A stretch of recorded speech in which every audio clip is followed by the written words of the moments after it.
putting the Zoom meeting onto YouTube. It's just taking a minute, I think, because we haven't done just it. let me know when we're ready and we'll begin. Thank you. Okay. Sorry for the delay.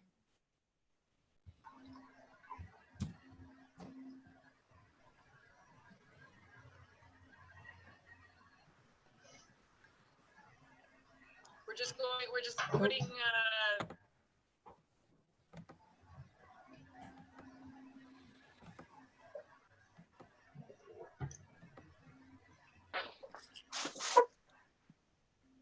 okay.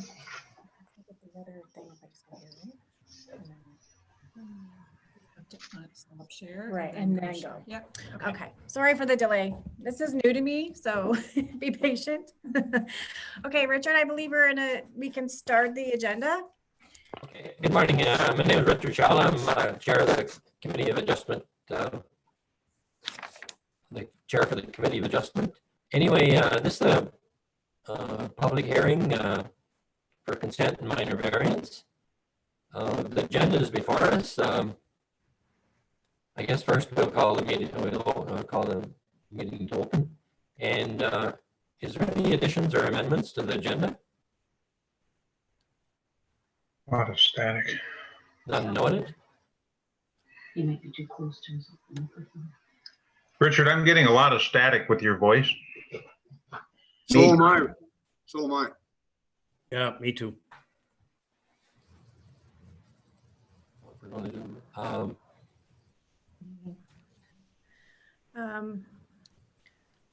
Maybe clear your throat, Mr. Chairman. Yes. How was that, Mr. Howell? Well, you better clear it again, maybe. It's still a bit gravelly. But I'm understanding you. Yeah, I checked earlier with one of the members as I entered to see if it was how I was being read, and it sounded like it was all okay at that time, but possibly it's changed since. How do you read now? It's very staticky, Richard.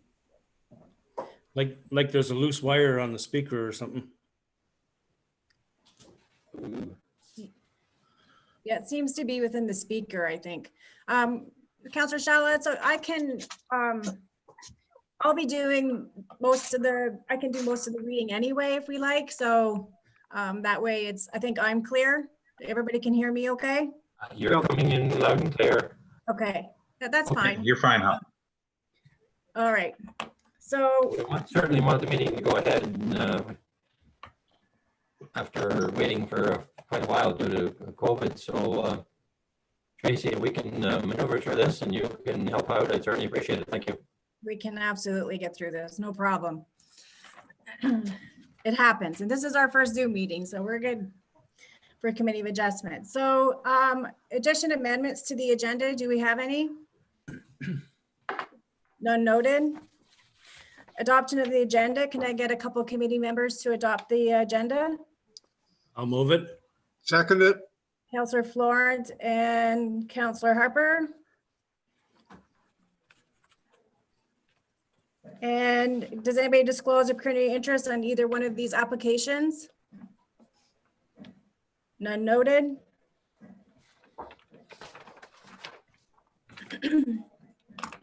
So the first item on the agenda is to consider a minor variance application for what's locally known as 689 Macaulay Lake Road. This meeting of the Committee of Adjustment is to consider one application for minor variance under Section 45 of the Planning Act. The subject property is located on Macaulay Lake Road in a shoreline residential zone and has a lot area of 1.8 hectares, 4.6 acres. The shoreline road allowance was purchased from the Crown. I need to confirm a few legal descriptions with MPAC to confirm that. There is approximately 70 meters of lot frontage on Macaulay Lake, and the property is currently developed with a cottage, a cabin, and a temporary shed. The property is accessed from Macaulay Lake Road and then is extended onto a portion of the road that is not municipally maintained. Therefore, it would be identified as a private road. The applicant is proposing to construct a detached garage to the south of Macaulay Lake Road, approximately 3.75 meters from the lot line that abuts the private portion of the Macaulay Lake Road allowance. This lot line is considered in the rear, and in the SR zone, accessory building is located within the rear, and the rear lot line abuts a private road. The rear yard setback from a private or public road is to have a minimum of 10 meters. And to provide some flexibility within the proposal, a 3.75 meter setback is proposed, and that would provide the applicant some flexibility for his 3.5 meter allowance for the rear lot line abutting the road. So in that, there was 6.5 meter variance would be requested. And we received some comments from the planner, and I'm going to stop this and bring up the map so everybody knows where we are with that. Just bear with me.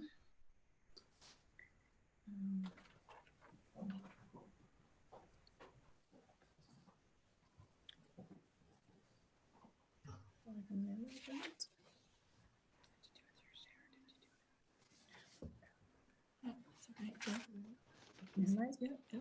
And then hit here.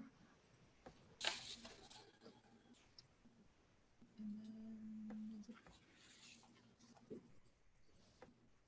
yep. Around, yep. Oh, and I guess I can do this with this, can't I? That's lovely. Okay, so I don't know, I hope everybody can see the key map of the subject lands. So that is the property in which the minor variance is requested from. And I'll just scroll up. As long as it doesn't really let me. Oh, I guess that's it. Okay. I'm trying to make that bigger. So we received the planner's report, and everything is outlined within the planner's report. And the planner did provide some clarifications on some setbacks that one of the members had. We had a couple of questions about just clarification on where the structure would sit and if it would meet the requirement that we've put in with the variance, and they have confirmed that. So I will, anybody else want to have any questions to this point? Tracy, I'd just like to point out that you read the lot size from the planning report, which is incorrect. You've made a correction to that since then. You are right. Thank you, Councillor Flora. I read it from, so it's 1.91 acres, 0.77 hectares. Thanks, Councillor Flora, for that. Yes, there was an error within the report, and I corrected it on one copy of mine, but not the other. So, and I've corrected that in the report. I'm going to change that right now. So the requirement to hold this meeting is that there must be at least 10 days notice as prescribed by section 45.5 of the Planning Act. And the notices were mailed to adjacent property owners within 60 meters of the subject property on July 3rd. And confirmation from the applicant was received that the signs were posted on the property on July 9th, 2020.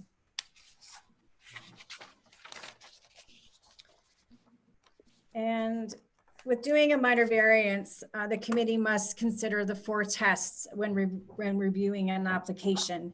And one of them is it minor? Is the variance minor? Is the variance desirable for the appropriate development of the lands in question? Is the general intent and purpose of the zoning bylaw maintained? Is the general intent and purpose of the official plan maintained? And does any member of the committee have any comments or questions regarding these 4 tests? None noted.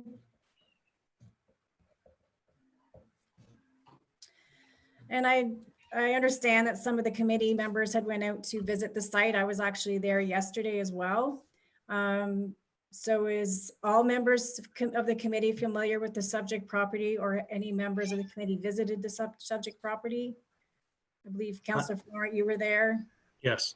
Jala. I was there. Councillor Harper, were you at the, did you go out? No, And Councillor I, Collins? I drove out there, yes. Okay, so everybody seems fairly familiar with the area. Also, I noticed that the sign was still posted. Does any members of the committee have any comments with respect to the subject property or with respect to the application? I'd just like to point out that the property is actually 240 meters past the turnaround where the maintained section of the Macaulay Lake Road is. I thought that the road was only used by ATVers, but there was, when I was there was a guy with a van drove through there. So I guess you can get through there with a vehicle, but it's not part of the maintained section of Macaulay Lake Road. Right. And I also want to point out that that shed that they mentioned would be torn down used to be in the location where the new garage is being built. So there was a building there before.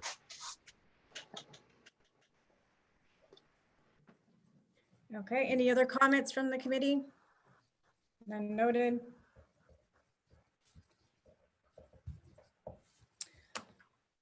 I believe the applicant is present. If you can just state your name and if you're present. Yes, I'm here, Peter Krasenkiewicz, and yes, I was on mute. Thanks very much, Tracy, for facilitating this. Do you have any comments or anything that you would like to provide? No, I think that the description and the report is fairly accurate. So I had a quick meeting with Councillor Florent. So we discussed, and he's very familiar with the area. So we had a very good exchange there. Thanks very much for visiting. And again, thanks for the other councillors for visiting the site as well. Really appreciate that. Great, thank you.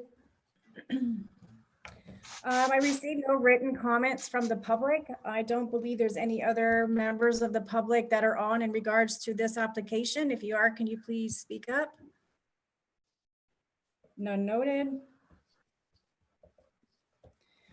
Okay, so I'm back to any final questions or anything. Does any members of the public, the applicant, or the committee wish to speak in regards to this minor variance? None noted. Okay, so the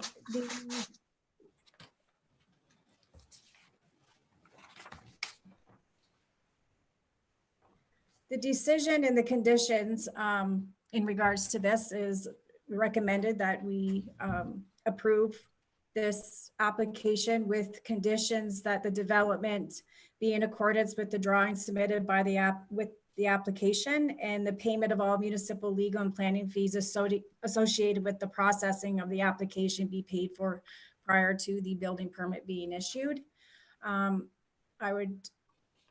Any questions in regards to that before I proceed? None noted. And so I would like to call on a motion with the first and second. I'll move the motion. And can I have a second? I'll second it, Tracy. Thank you, Councillor Harper. So in making the decision upon the application, the committee has considered whether or not the variance requested was minor and desirable for the appropriate development, and that the general intent and purpose of the zoning bylaw and the official plan will be maintained. Therefore, the Committee of Adjustment grant the minor variance subject to all planning fees associated with the processing of the application, and that the development be in accordance with the drawings submitted with the application. I now call upon a vote with the committee, and if you can say for and against, please. Councillor Bongo. For. Councillor Collins. For. Councillor Florent. Or. Councillor Harper. For. Councillor Shala. For. So this would be accepted with conditions. And that ends the Committee of Adjustment meeting for the minor variance application. So we can move on. I'm not sure if the applicant has any comments with you, or are you going to sign off now, or are you going to stay on for the rest of the meeting? Well, first of all, thanks very much for your positive decision on this. And, you know, this is quite engaging. So I would love to hear more if possible, to see the process. Oh, of, absolutely. Yeah, you're welcome to stay on for sure. Thank you. Okay, so I'm just going to switch some stuff around here. Just bear with me for 1 second. Yes,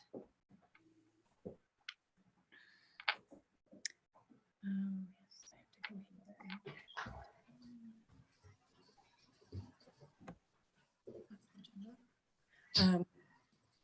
You could go right to the other if you want. Yeah, I think so. So don't.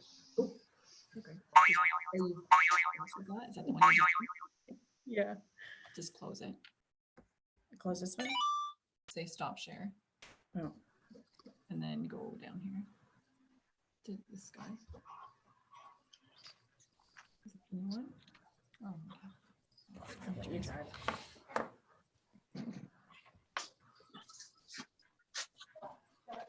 this is the one you just finished.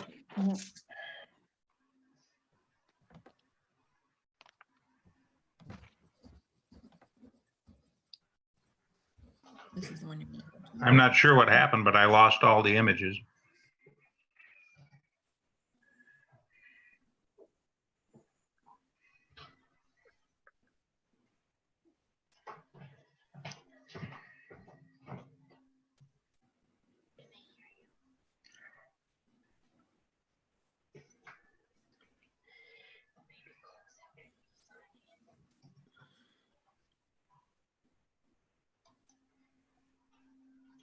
There, it's back. Don't touch it. I wonder why that is. Can you hear us now? Okay, phone goes not there. Okay. Sandra, can you hear us? I can. I can hear you loud and clear. Yeah. Okay, Okay, thank great, you. Sorry about that. I'm not sure what happened. It just told us our internet is unstable. Unheard of in our office. Okay, can everyone see the notice of consent application now? Yep. Okay. Yes. I'm just gonna go to this here because I feel. Okay, so what? Excuse me. So we're now going to move to 4.2 of the agenda. To consider application SEV 2020-01 for a severance and easement on what's locally known as 903 McCrae Hay Lake Road.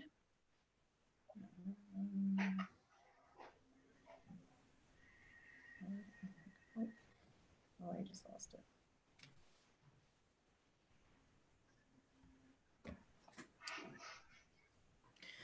Okay, so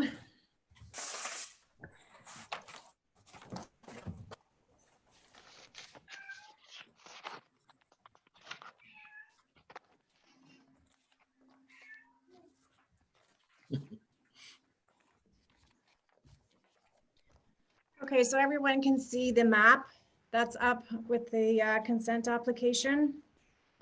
And we're going to move forward. This is a meeting of the Committee of Adjustment to consider a consent for a severance and easement under Section 53 of the Planning Act. Application number SEV 2020-01 proposes to legally divide the existing development on the subject lands and create one new lot. Following the proposed severance, the retained lands will have a lot area of approximately 1.2 hectares, 3.2 acres. The proposed severed lot is to have a lot area of approximately 1.20 hectares, 3 acres. And the application also proposes to provide a legal access easement over the proposed severed lot to access the proposed retained lot with a width of 10 meters. And sorry, I'm jumping back from Councillor Shala's in my script here. So The requirement to hold this meeting is that there must be at least 14 days notice as prescribed by section 53.5 of the Planning Act. And the notices were mailed to the property owners or adjacent property owners within 60 meters on July 3rd, 2020. And confirmation was received by the applicant that the property was posted with the signs on July 13th, 2020. We did receive comments from the planner and they are outlined in the planning report, and no additional comments were received from the planners.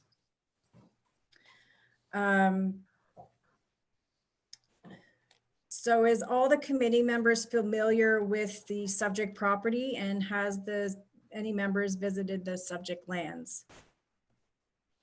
I am familiar and I did visit it, although I didn't talk to either one of the owners. I did leave a card there to let them know that I had been there, but I just wanted to make myself familiar with the map. The map looks a little confusing. It does, yeah. Councillor Harper? No, I didn't go and visit it. I've been there a few times before though. Yeah. Councillor Shala? Yes, I was there, and I also noticed that there was the signs were posted at both the south and the north end of the yellow line or the easement property. Councillor Collins? No, I didn't manage to get out there. My only problem with this is the frontage on public maintained road. That's the only thing that seems to become a problem here. Okay, we can address that. It has frontage on the water as well. So that also, when we're dealing with this is also existing structures, but it has lots of frontage on the water. Councillor Bongo, do you have any thoughts, or are you familiar with it? I'm familiar with it, yes, and I don't have any outstanding concerns. Okay. All right. So, Councillor Collins, are you have any more comments on that? No, not at all. Oh, you're good. Okay. Okay. So, I received an email from dated July 24th from an adjacent property owner, just regarding the zoning and the use of the property. And I addressed these questions and no further comments were received. The work superintendent and the chief building official have no concerns pertaining to this. And I believe that we have the applicants and the agent is on the meeting as well. Do you have any concerns, or could you state your name and for the record? Maybe I'll start with Aaron. Aaron, are you online?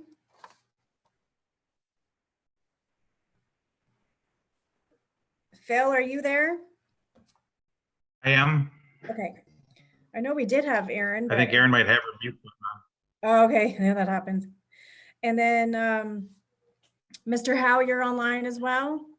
Yes, thank you.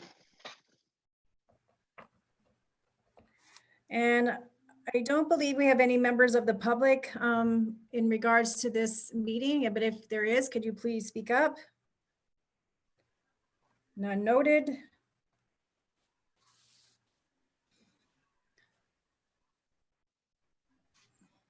And so would any Phil or Aaron or Mr. Howe have any comments in regards to this application? I know I sent you all the planner report. I don't know if you have anything that you'd like to comment on. Just a couple of things, perhaps. Councillor Collins mentioned the fact that the retained parcel has no frontage on a maintained municipal road. She's correct. But if you look at the plan, you'll see that there's a little dart up at the top end that's part of the green parcel, which is the retained parcel. And that was left there deliberately because it leads out to what's called Douglas Road, which is dedicated as a public highway by Plan M-292, and it was registered, but and it's certainly not maintained, but it leads, pretty directly out to the public road. And in fact, there is a traveled path there, I think, so that it's correct that it's not a maintained municipal road, but it was thought to be good planning to allow for that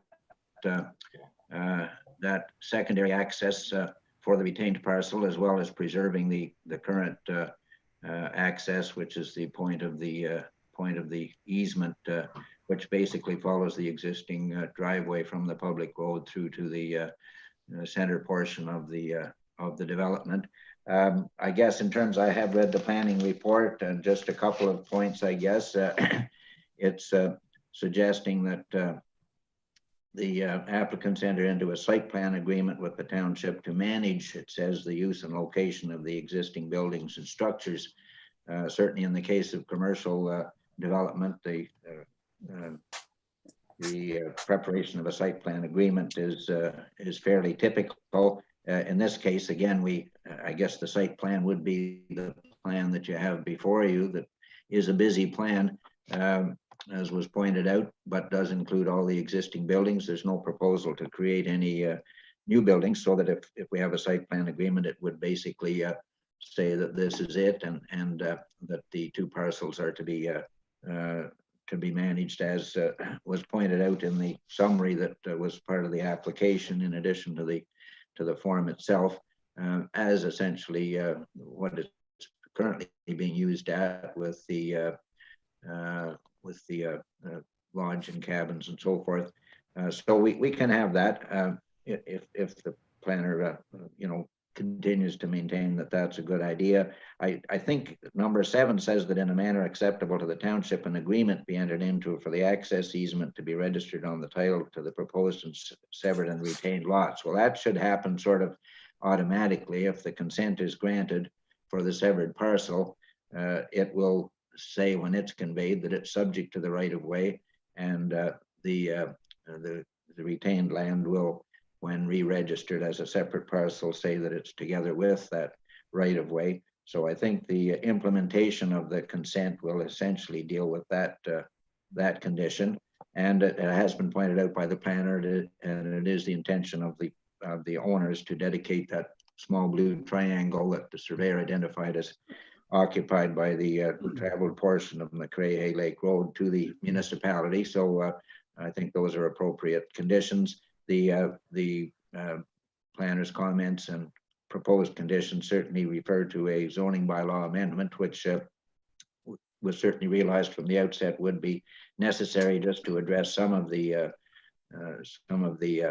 minor discrepancies between the provisions of the zoning bylaw and the development of this property as it exists, including, I think there's one outbuilding there close to the line that is proposed to divide the new line that will divide the severed and retained parcels, that's closer than, as you were just dealing with on a minor variance application, to that new boundary than the zoning bylaw would stipulate, so that we'll reduce it to, I think it's 1.8 meters, which is the distance as measured by the surveyor from that building to the proposed new boundary. So I think subject to any comments that the owners may have and any questions the councillors and members of the committee may have, that's all I would say at this point.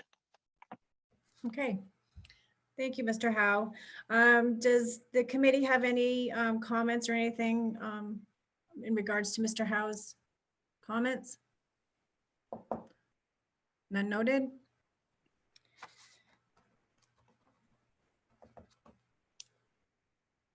Okay.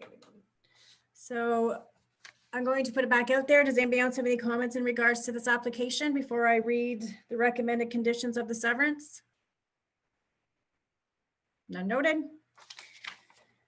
Okay, so I now call upon a motion of the decision for severance 2020-01. So I'm going to read what I propose. The committee, in reviewing the subject application, determined this application to be compatible with the area, consistent with the policies of the provincial policy statement and the township's official plan. Thus, the application is approved, subject to the following conditions.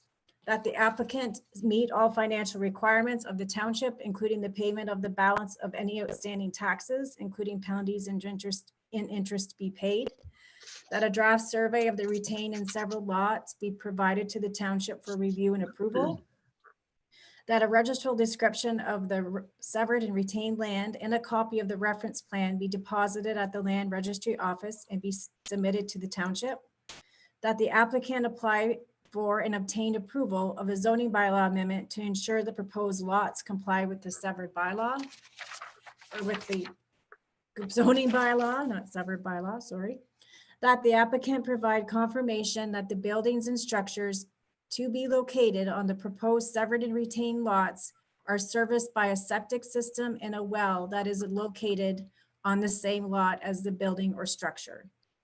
That the applicant enter into a site plan agreement with the township to maintain the use and location of the existing buildings and structures. That in a manner acceptable to the township, that an agreement be entered into for the access easement to be registered on the title of the proposed severed and retained lots. That the 0.02 hectare piece of land identified on the proposed survey be dedicated to the township to form a portion of the McCrae-Hay Road right-of-way. I'm just, if I may, I'm just going to suggest that that condition number 7, as I've suggested, is not required. In particular, when I read number 3, I think 3 basically covers 7. That if we have a registrable description of the severed and retained lots and the reference plan in the registry office, that will eliminate any need for any further agreement about the easement. Committee members, do you have any comments on that? The only other thing I could be thinking of that might be about is sometimes, you know, when we create easements and essentially they amount to private driveways, if they're serving more than one parcel of land, sometimes you know, you want to have a private road agreement that says it's you know, it's going to be maintained by the owner and not by the township, and should be at least as good enough to allow emergency vehicles to enter and that sort of thing. But I really think when we're just trying to get to, we have an existing road and we're just trying to get to the one retained parcel, I can't really see the need for that. Committee members?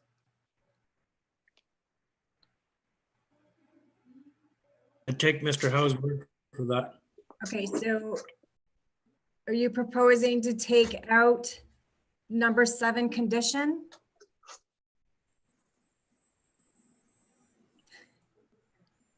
It does seem to duplicate Yeah. number 3, so it doesn't seem necessary to me. Okay, Here, I always assume that an easement with an easement, is it public easement or is it, which I would so assume I'll it read is. I think I'll read number 7 again, that in a manner acceptable to the township, that an agreement be entered into for the access easement to be registered on title for the proposed severed and retained lands. So we know that it's going to be registered on title as per number 3. I think Mr. Howe, with him indicating that we need to ensure that emergency vehicles can go in there. Site plans are good for emergency services such as the fire department, so they know where buildings and structures are. Another, if I may, since it says in a manner acceptable to the township, if you want to leave the condition in, it could be sorted out with the planner and the township between now and when this is finalized. And if there's a consensus at that point that we don't need anything extra, we won't have anything extra. But if there's some specific reason identified for having such an agreement, then we can do that. Right, and that's why I kind of emphasize in the manner acceptable to the township. Because I agree with you, Mr. Howell, that number 3 kind of covers that it's going to be registered on title. I think that an agreement saying that the township is not going to take over that laneway, and that maybe we could have something identified structures so we know for fire department or emergency service purposes. And any proposed additional building, I know they're not proposing anything right now, but you never know what the future holds. Any thoughts? Well, I guess I'm just retracting my suggestion and that condition not be part of the decision and leave it to be sorted out in the course of finalizing and meeting these other various conditions. I don't think that should be a problem. Okay.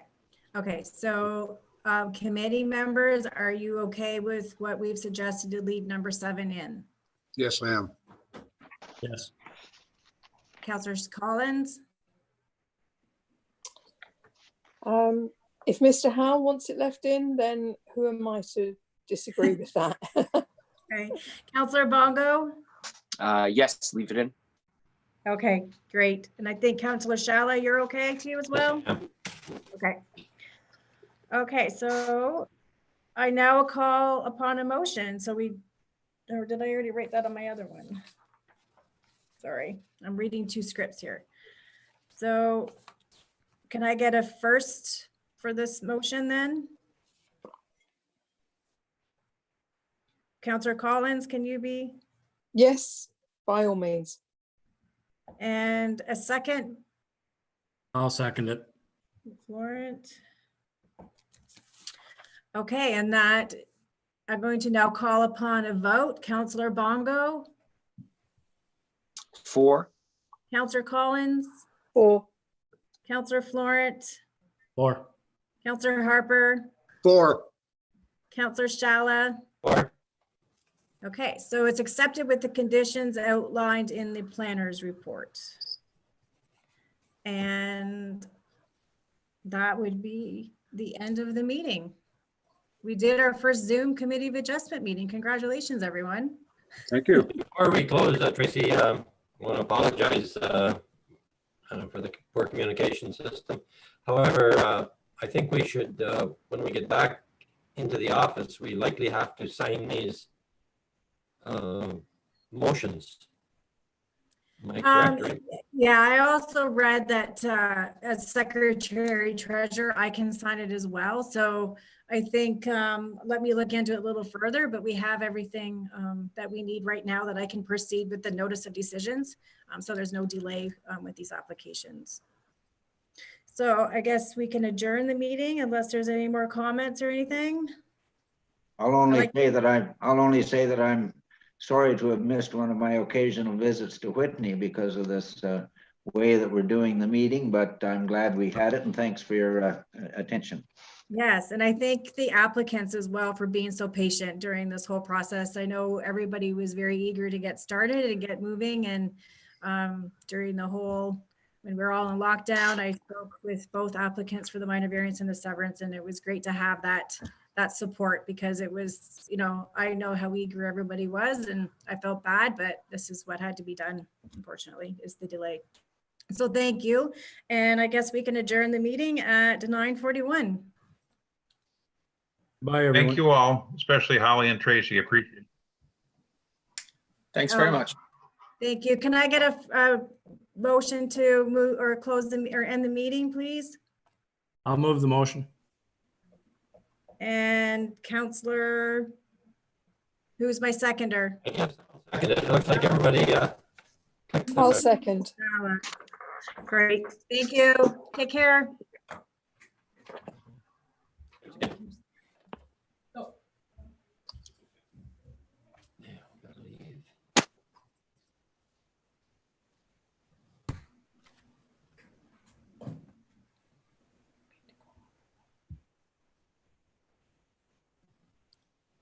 Thanks, Aaron.